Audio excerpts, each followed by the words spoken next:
Hello and welcome to Taskmaster Talks with Kevin Sullivan. I am your host, JP John Poz. With me, of course, the star of the show, the former WCW and ECW World Tag Team Champion, one of the greatest minds and bookers ever in the history of the business, the Games Master, the Taskmaster, the Devil himself, Mr. Kevin Sullivan.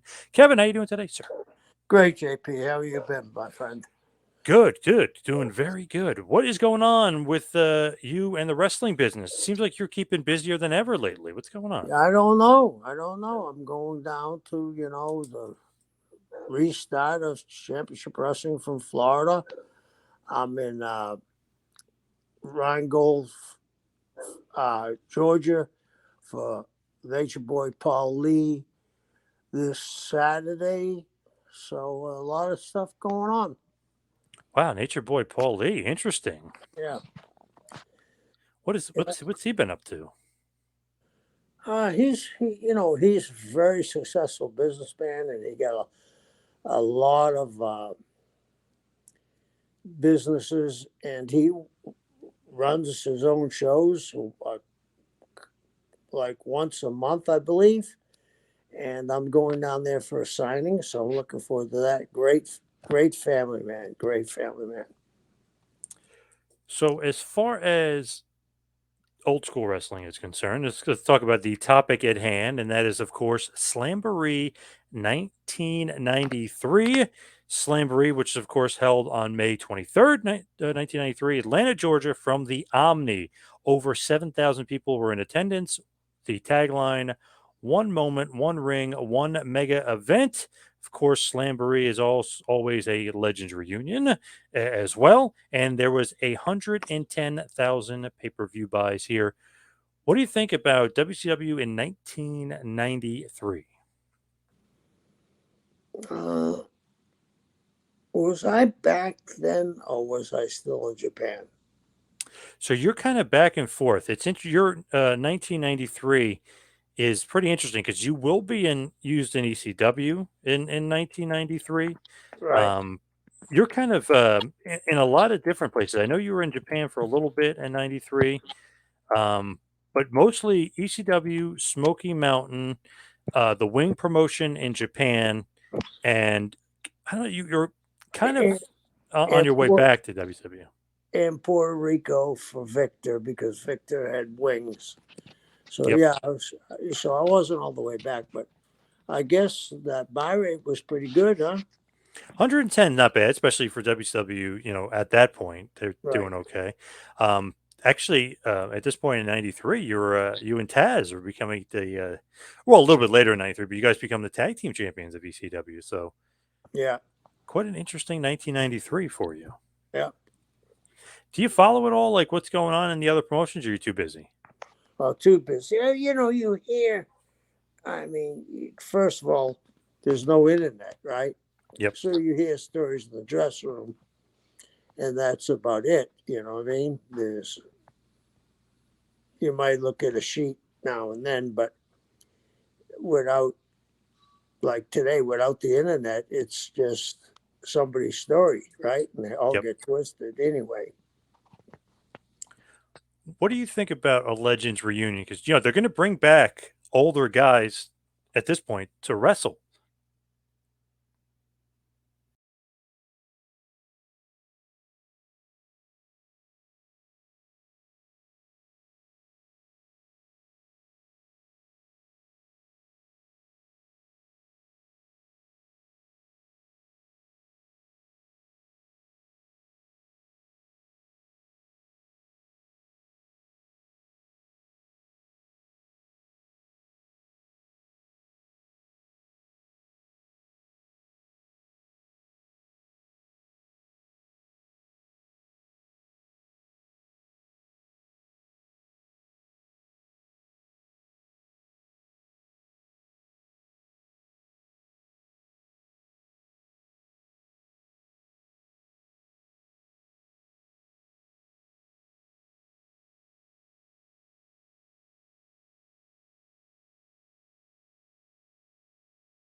They So how do throw. you yes, how do you feel about like a Legends reunion itself? Because you're getting older wrestlers come back and wrestle. For instance, Dory Funk Jr. is going to be wrestling on this show. Nick Bockwinkel. It's 1993. A lot of these guys are out of their prime. How do you feel about that? They're still some of the greatest of all times. You know what I mean? Junior. I mean Nick. I mean Nick kept himself in incredible shape. Junior doesn't get the credit because of time. We don't. You know, I think about this. If you go to YouTube now, you can look up anything, right? Yep. And there were great baseball players. What was your team? The Phillies? The No, Yankees? Yankees. Yankees. Okay. You go back, and there were guys that were playing. Don Mattingly, right? One of the great Yankees. Yep. Not many people know who he was now. Do you think? He's kind of been forgotten, unfortunately, a little bit forgotten. They were even talking about that last when the Yankees were playing the Blue Jays. They were talking about that because he's the Blue Jays bench coach. Like, man, people forget how great he was. Yeah, for sure. Yeah. Yeah. Yep. So, I mean, time passes people by. I mean, uh, Dory Funk was Junior was one of the greatest NWA champions of all times.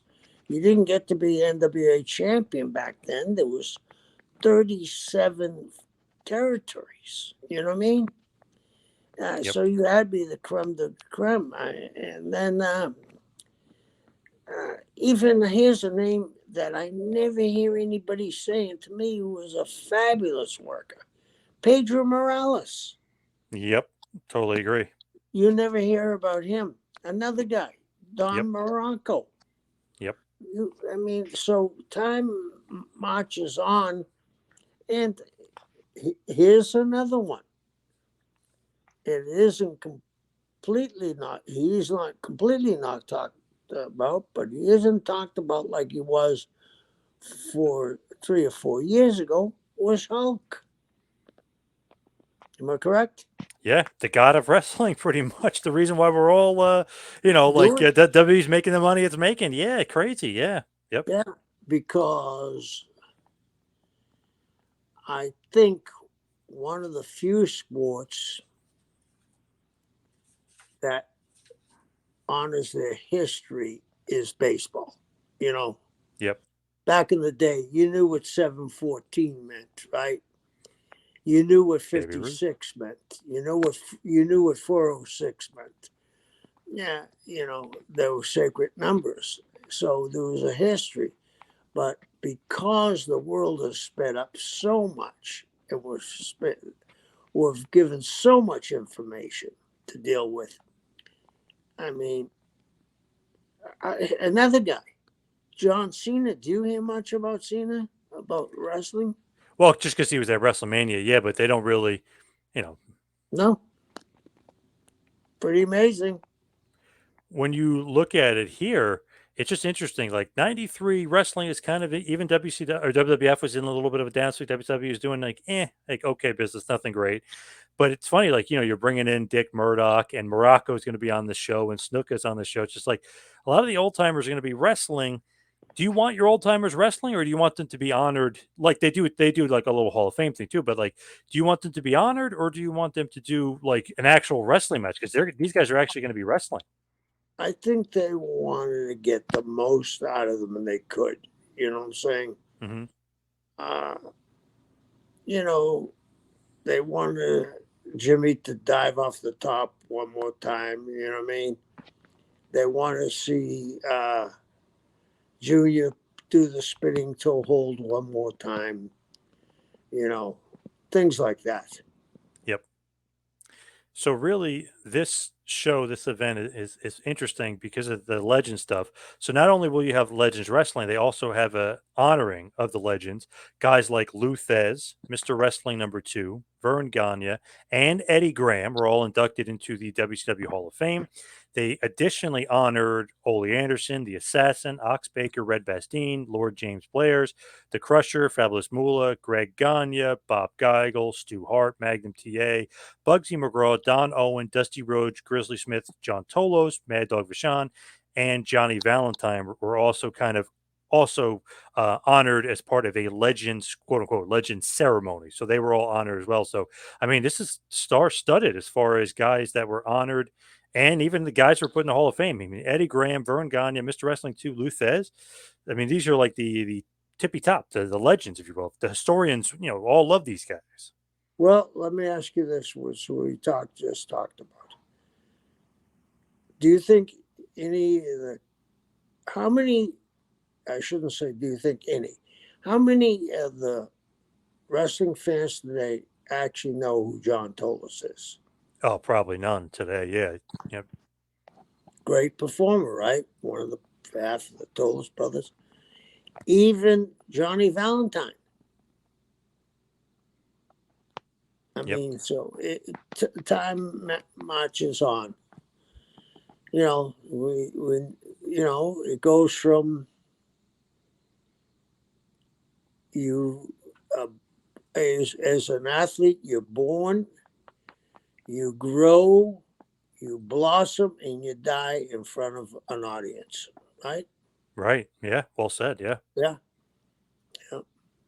When you look at all these guys being honored, there is obviously the matches involving the guys, but there's some other stuff going on as well on the show. So I'll talk about the match later, but just some other brief important parts. So this event really sees the reformation of the Four Horsemen, which is now Ric Flair, Arn Anderson, Ole Anderson, who's going to be kind of more in like the managerial role, and the newest member, Paul Roma. What do you think about that group of Four Horsemen?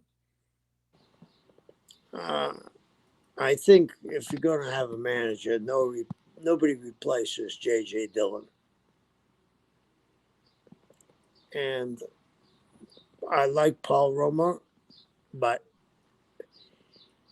uh, he's like a northeastern guy. Do you know what I'm saying? Yes.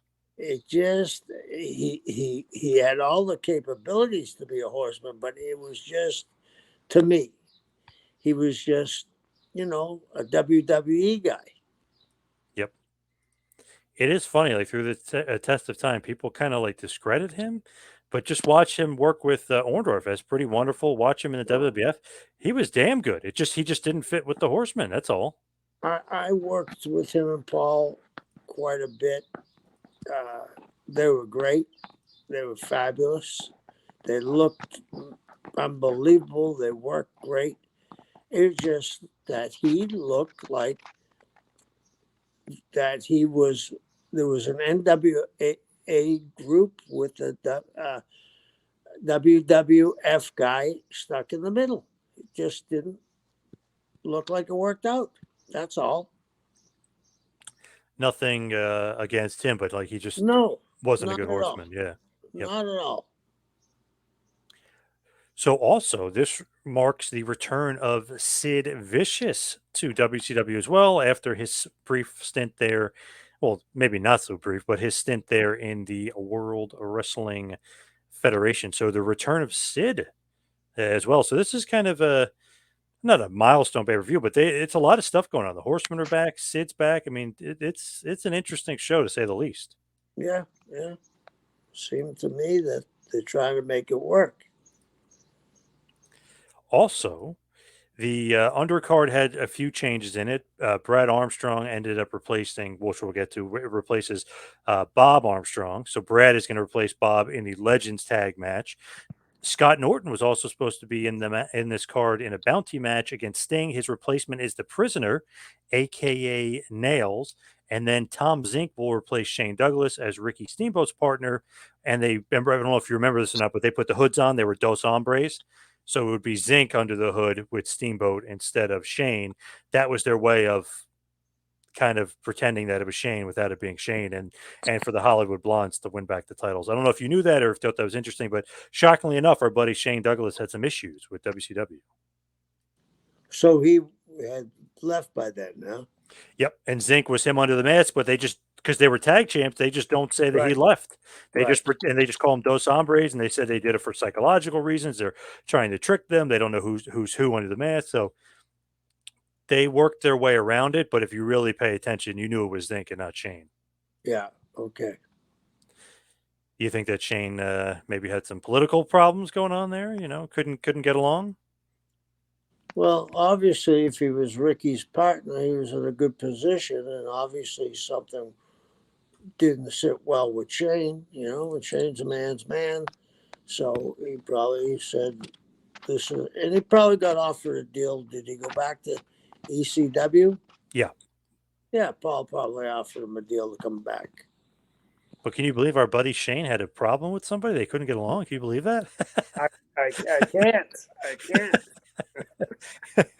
can't.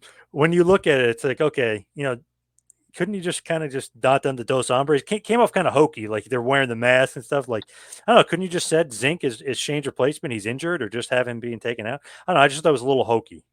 Well, to me, it's hokey too. But, you know, their line of thinking was, how are we going to say that we just lost one half of our tag team champion? Yep. What do you think? And I guess we could talk about it now, but we'll kind of briefly go over later. But the Prisoner, aka Nails, makes his one-time appearance at WCW to wrestle Sting. What do you think about Nails? I never met him, uh, so but I knew that he came from that Minneapolis crew that did nothing but draw money. So he must have been pretty good, but he wasn't in the business that long, was he? No. So I mean, was this the only time he worked for WCW? Yeah, as far as I know, yeah. Yeah. So I don't know what was going on there. And it's funny just like thinking about how he ended up there. So he gets in a fight with Vince over pay. And supposedly this is the last time Vince would allow this to happen, but usually it's him and somebody else in the room, just in case somebody says something and then they go, oh, well, Vince told me I'm going to get in this. And like, it's just so there's not any sort of Right. discrepancies with what happened in the room. But apparently Vince was left alone in the room with him and they're talking about money and according to, Nails, Vince shortchanged him. So Nails was beating up Vince and choking him out. Patterson had to run in and I think it was Patterson had to run in and get Nails off of Vince. He was choking him. Really? Yeah. Wow. I don't know if did you know that or not about Nails? That's I why he got had fired from heard that. WWF, putting his hands I, on Vince. I had heard that, but I didn't know the particulars that you just explained. The money. Yep. So he said he was shorted. He was supposed to get more money. Boss Man got more for the feud, and I think he was going to feud with Undertaker next, but he was shortchanging him on the money. And I guess Nails felt like he wasn't being used properly, and then for some reason, as the story goes, he was beating up Vince, and the agents had to come in and get him, like Rene Goulet and Gurria, I think, and maybe Patterson. It was a couple of them had to get the guys get Nails off of Vince. He was choking him.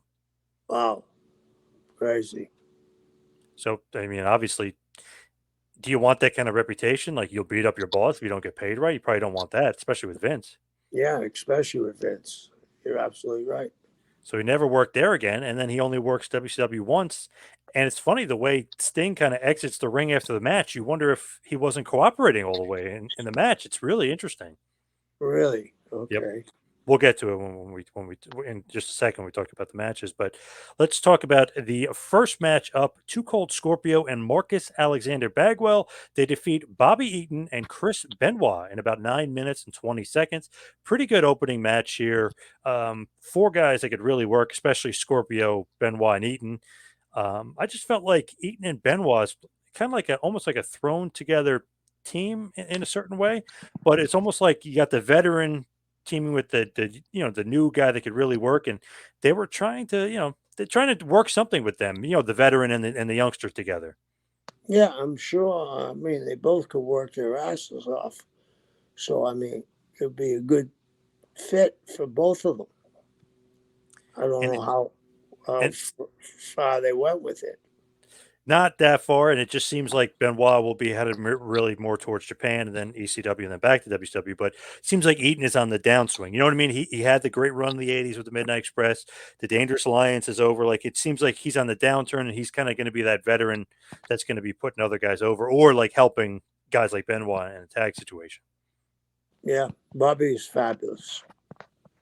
Think about Scorpio here. He gets the win. He pins Benoit. He does this tumbleweed move. If you've ever seen it, just a great kind of move in the air where he kind of spins and kind of goes in a different direction. It's just amazing what he's able to do. You almost can't like physics wise, be like, how the hell does Scorpio change directions in midair and do flips and stuff?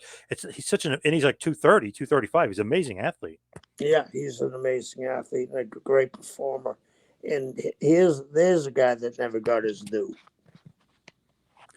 It's interesting. Scorpio and Bagwell supposedly didn't get along that great, and they're putting them together as a tag team.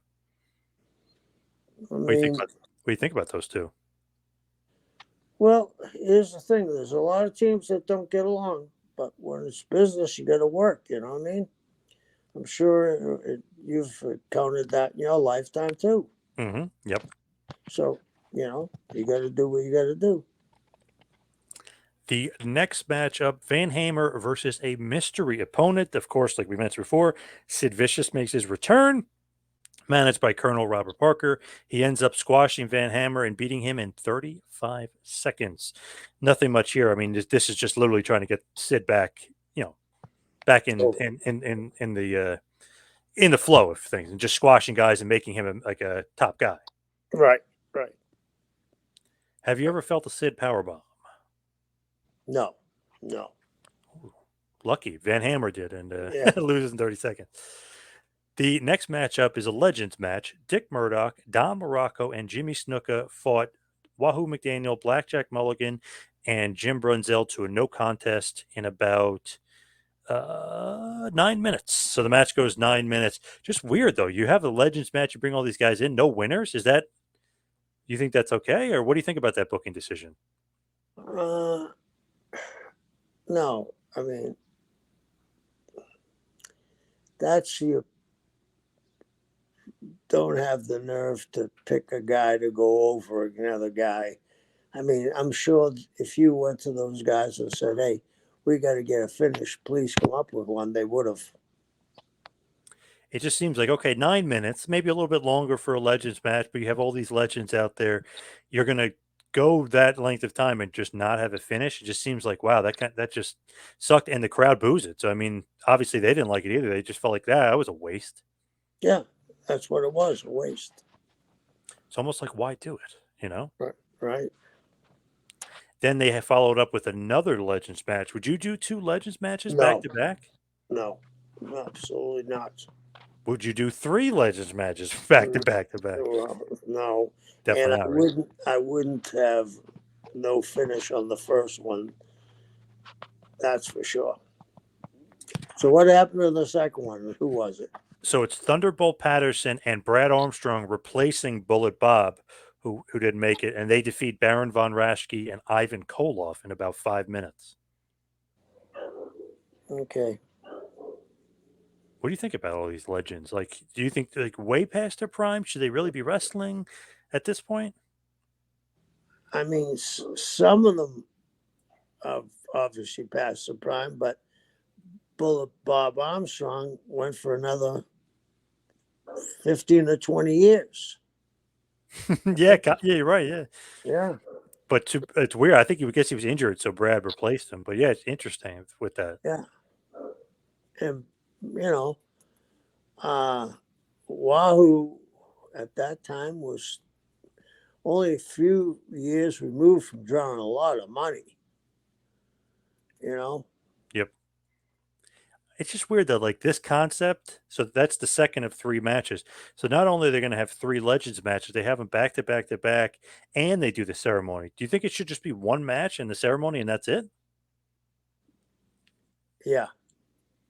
Maybe a Legends Battle Royal or something. No, let's not have a battle royal. Let's just have one match. So the third and final Legends match, Dory Funk Jr. with Gene Kaditsky fought Nick Bockwinkel with Vern Gagne to a 15-minute time limit draw. It's really not that bad of a match, and the crowd really doesn't like crap on it or anything, but you could tell if this was maybe 10, 15 years earlier, probably would have been awesome. Yeah, sure would have been. With Junior Bockwinkel. Yeah, yeah. What do you think? 15-minute time limit draw in 1993 for a Legends match. Is that a bit much? You can't give them 10 minutes, you know what I mean? It's almost insulting to them. Hmm. You know, they got to do their greatest hits, and it's going to take the four of them 15 minutes to get the greatest hits in. When I look at it, I'm just like, wow, like not that that takes away from the show. I love that they do the Legends reunion. I love that they do the Hall of Fame ceremony. But it's like, wow, 3 matches in a row of Legends, and two of them didn't even have a finish. It's like, I don't know, strange booking. I don't like it at all. I don't like the three in a row. I don't like non-finishes. I mean, it's not going to hurt anybody. Their careers are over to do a job. Right, right. Damn, I don't just it just almost like takes away from the momentum of the show. Like I like the opening match. I like Sid, just I'm a Sid fan, but it's like I just love him squashing Van Hammer. And then you go to three Legends match in a row, like kind of goes away from where the momentum was building. Yeah. Yeah. So then we have a tag team match up next. Rick Rude and Paul Orndorff defeating Dustin Rhodes and Kensuke Sasaki in about 9 minutes and 25 seconds. Pretty good match here. Rude gets the win over Dustin with the Rude Awakening. What do you think here? Rude and Orndorff versus Dustin and Kensuke Sasaki, who's going to be a future Japanese legend. Well, you got to go with Rude Steam. I mean, they're proven money drawers. You know what I mean? Hmm. And you don't know how long you're going to have Kensei. You know what I mean? You don't know we don't know what kind of deal is he in for a short period. I don't know. Is he going back to Japan in a month, or is he staying? So obviously they weren't sure. That's why they beat Dustin. And they probably wanted to they figured Dustin was more over in the States than Kensei was, Hmm. And Dustin and Rude kind of had a feud because Rude was the U.S. champ at this point, so they were kind of feuding over the U.S. title too. So it kind of made sense with their feud that it's not a one-on-one loss, but still, like they're building towards something with Dustin and Rick, which was a good feud. Yeah. Dustin's a fabulous worker. I always am amazed by people that don't realize it. Man, he was so good, Dustin. It's amazing. The Natural is like the perfect nickname. Yeah, he still is great. I love watching him work.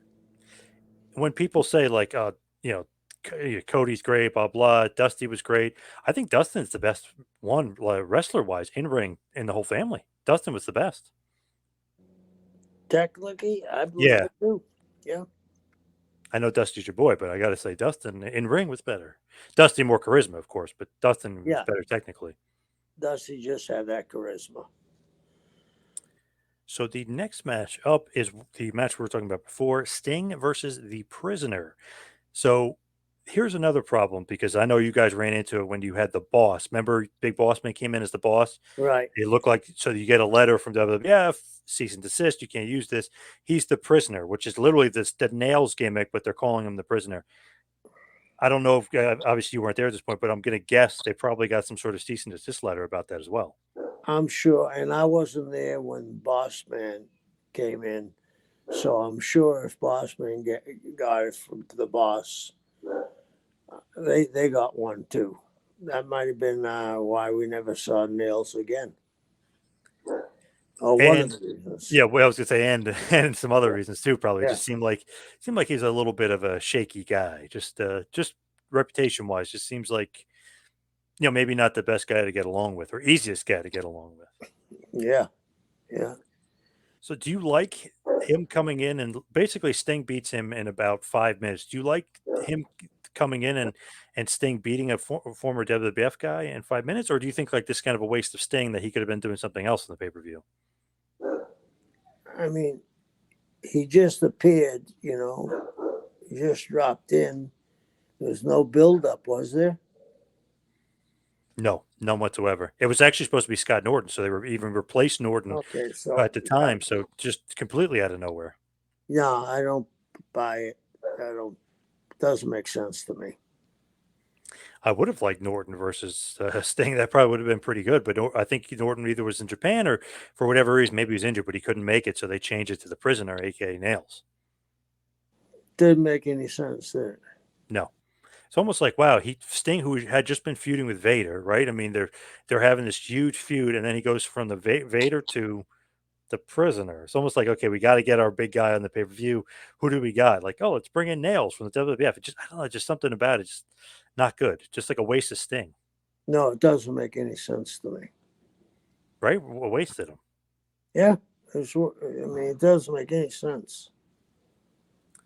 Next up, we have the WCW Tag Team Championship Steel Cage match, the Hollywood Blondes versus Dos Hombres. And yes, they even do announce it as Shane Douglas and Steamboat. So they're even telling, even though it's Zinc, I mean, they're even telling you it's Shane. So to me, that's just a weird thing. It's just like, and Steamboat at one point gets his mask taken off, but Zinc doesn't. So it's like, I don't know, they really make it obvious that it's not Douglas, to me anyway.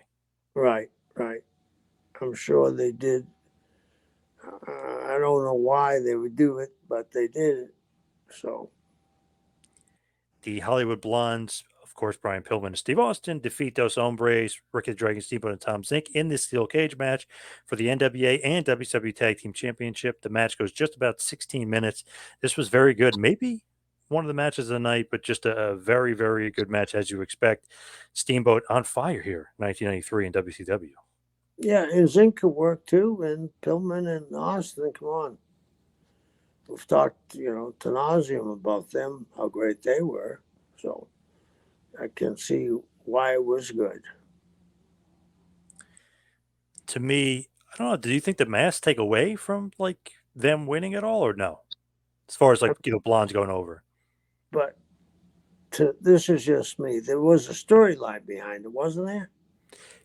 Kind of vaguely, like they're basically almost like heel like Steamboat and Douglas were tricking them, and like you didn't know who was under the mask, and like they couldn't prepare for them because they're Dos Hombres.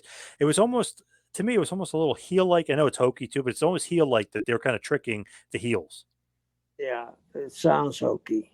So you're right. I wouldn't have had them with masks on, or I would have come up with a better story. Hopefully.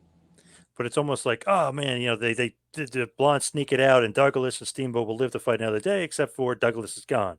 So why not just say they injured Douglas, they took him out, and then just beat them straight up with Steamboat picking Zink as his partner? I mean, I don't know. Maybe that's like a different way to do it. Still a good match though. I mean, here's the thing: we don't know the particulars of what's going on. You know what I mean? If we did, we'd maybe be able to see it clearer. But they did it for their own reasoning, and I don't know why. If you're the booker, right? Do Right. you tell Shane he's got to come in and job or no? Well, something happened for Shane to leave, and it probably wasn't that night. You know what I'm saying? But do you Yeah, want him to job? You know what I mean? You don't want to have to put some guy in a mask, pretend it's that guy, and have the guy job. You know what I mean? Like you want him to actually do the job, right? On his way out. yeah, but what can you do if you don't have him? Yeah, I guess. To me, it's just like not the perfect Yeah, you're scenario. absolutely right. But what do you do if you don't have him? Are you going to beat Steamboat? I wouldn't want to be honest. Okay, so what's your next? Are you Yeah, going to keep I telling? guess put a guy in the hood, pretend he's Shane, and Shane's losing. Yeah, I guess. Yeah, I mean, I agree with you. It ain't the best scenario, but are you going to beat Steamboat? I And wouldn't want to. yeah, and you're kind of hoping maybe that Shane will come back. I guess I don't know, but I certainly wouldn't want to beat Steamboat when I don't know where I'm going. So next up, Barry Windham, who is the NWA World Heavyweight Champion at this point, defeats Arn Anderson in a singles match to retain his NWA Championship. Match is a pretty good match. It goes about 11 minutes here. It's interesting seeing Arn as like the babyface and Windham working as the heel. Yeah, I'm sure they had a good match. I'm sure they had a good match. Barry was so good, Arn too, but Barry was a special talent. I think he might have been the greatest babyface I ever worked with. Everything.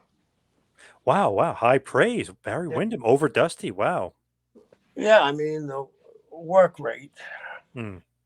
I mean, Flair puts him in the top three. Yeah. Yep. Yeah. So It's interesting because like you got the newly formed Horsemen with Ole, Arn, Flair, and Roma, and Arn's going after the title, which is funny. It's like wow, you and obviously they're leading to Flair versus Wyndham for the NWA title. Like that's what they're building towards. But Wyndham is by himself against a group of baby faces. That necessarily it's like a group of baby faces who haven't really been established as much as this group together as of yet. So they're newly formed. But Wyndham cheats and he defeats Arn. So it's like one guy versus a couple, but the one guy cheats and kind of outsmarts the group here as we're leading towards Wyndham eventually versus Flair for the NWA World Title. yeah, yeah, and I understand why they did it. Would you ever have thought about giving Arn the title, the NWA World Title? Not at this moment. Baron could have been the champion, I believe. But if you're trying to get Barry over, he's got to defeat some of the horsemen. Because the money is really in Flair and Wyndham, you're saying. Right, right. So the next matchup is the WCW World Heavyweight Championship match. Davey Boy Smith versus Big Van Vader, of course, is the champion with Harley Race. Davey Boy Smith defeats Vader via DQ for the WCW Championship. Obviously, Vader retains. The match goes 16 minutes. It is a good one, but do you like closing out the pay per view with a DQ finish? No, it's and the belt doesn't change. I'm for the belt changing on a DQ Really? Why? because it's a loss.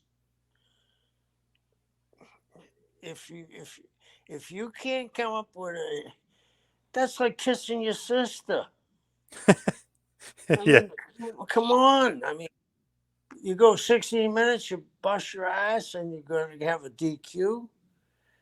Are you going to be happy seeing a DQ? And you want me to come back next week and you want me to trust you? Back in the day, they used to use a DQ. They used to switch the belts on DQs. The famous Thez and Carpentier thing was, remember that one? Yeah. And then Thez gets it back, right? Yeah, but Carpentier, he was disqualified. Right. Thez. Yep. Yep. And then there was other matches that took place where there was a DQ and the match belt switched. I don't know why they went to that. In boxing, doesn't the belt switch? I mean, it certainly does. So to me, it kind of leaves an empty feeling because it's like, okay, David Boy Smith, the new shiny toy, the new guy from WWF just comes over, he gets a title shot, and Vader doesn't beat him. He technically loses to Bulldog via DQ. So it's like WCW, are they less than WWF? They couldn't beat Bulldog. Like, why couldn't Bulldog just straight up lose here to Vader? Uh, Probably because they didn't want to. Someone from the North Tower, look what they paid Bulldog, and them seeing him get beat or not win. You know what I mean?